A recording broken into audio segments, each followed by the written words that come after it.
Hey there, David from Bug Eye Guys. Today I want to just further dig into this concourse distinction. We've been working a lot on concourse originality in the last few months, so I want to kind of get a little deeper into this because I feel like people still don't quite understand. This badge that you see right here is the gold medal concourse registry badge.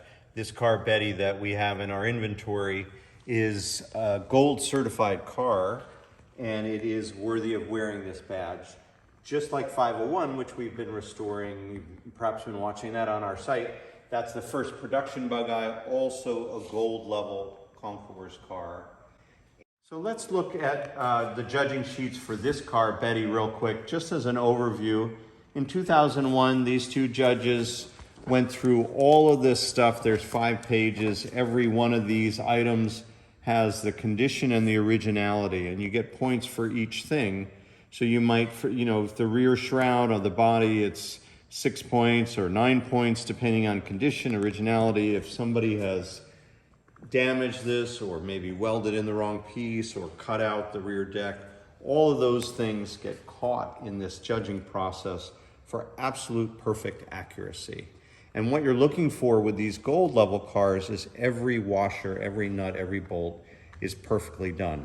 Now, here's where it gets really interesting. This car, Gumby, which is my car from high school that we've modified a bazillion different ways, can also go to a concourse event. It's been to the Lime Rock concourse, and it is concourse worthy not because every nut and bolt is perfect, but because it's a beautiful machine. It's a beautiful example of what can be done, whether it meets your taste or not.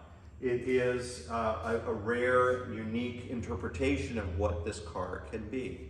If you come over here, this red car called Casey, which is also in our inventory, is also a concourse level car, because if you look at the paint job and the quality of all the pieces, the grille, the fit and finish, the detail, the caliber of restoration is a quote-unquote concourse restoration. If you were to bring this to that judged event, like Betty went to, you probably wouldn't attain gold. You might be a bronze level car. Why? Because you have things like this mirror, incredibly functional, wonderful mirror. There are lots of different ways to do this, but this is a way that makes them very visible and up out of the way, so that you can enjoy a side mirror. There's an antenna here. There was a radio at some point, but this would potentially be a point deduction in the national concourse. However, if you went to Lime Rock with this car, and there are other national high-level concourse that would accept this car, because the judging isn't quite as, it's just not the same. It may be very stringent, but it could be 10, 15 minutes of judging by a team of car lovers. They're looking for a good story, they're looking for a beautiful car, and they don't really care if the mirror isn't correct. They may ask about it, it really depends. Some of the judges may say, that's not correct, and they may raise that. Other judges may say, what a brilliant way you've made your car more usable, we're happy to see it out on the road. Oh, bravo. It really depends on the event, on the region, on the judges, and they're all different. But the key distinction, people look at a car like this and they say, it's a concourse level car. Well, is it this style of concourse or is it this style of concourse? There's a huge difference. Again, a wonderful high level red Bug Eye, anybody would be happy with this. It's pretty much perfect. But if you want the level of accuracy where you wanted to attain perfection like it was the day it left the factory, well, you see there's no mirror here, and there's no antenna hole, and there are lots of things. I mean, these are perhaps very functional license plate bolts, but the correct original license plate frame would have been one of these black plates, and we tried to use period fasteners wherever we could.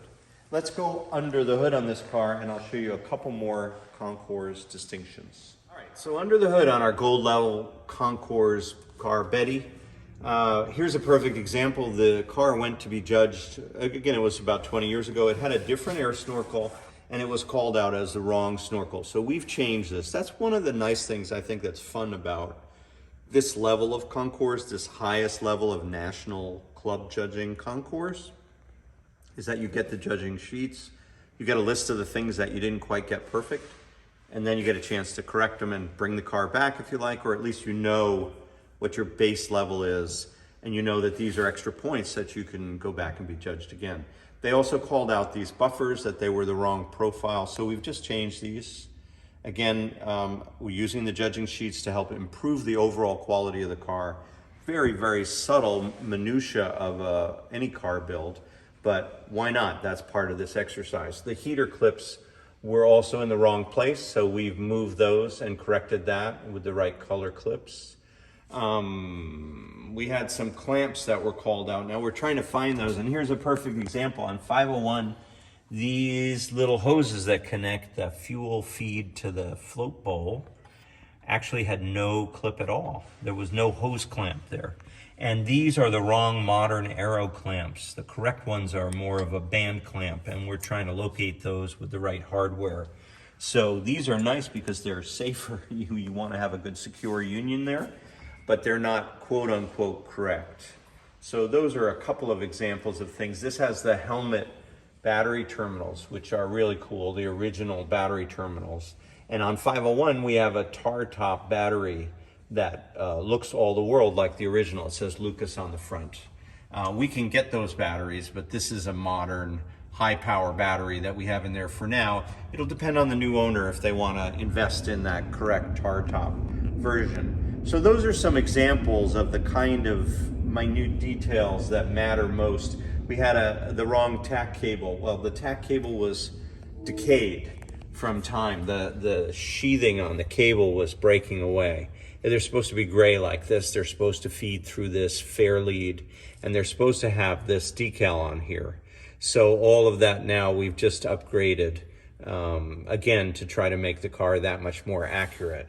Once more, on that red car, these details don't really matter.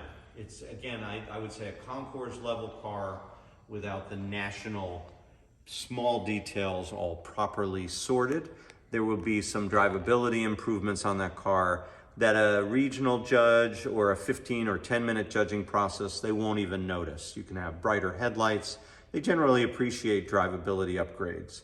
This white car though, if you're interested in the highest level of national concours, this is what you're after. And there are only a handful. It looks like they're everywhere. We happen to have two of them side by side, but there's only a handful of cars that are worthy of wearing this gold Concours registry badge. This Betty car is one of them. 501 is another one of them. And that's what we have this week here at Bug Eye Guys.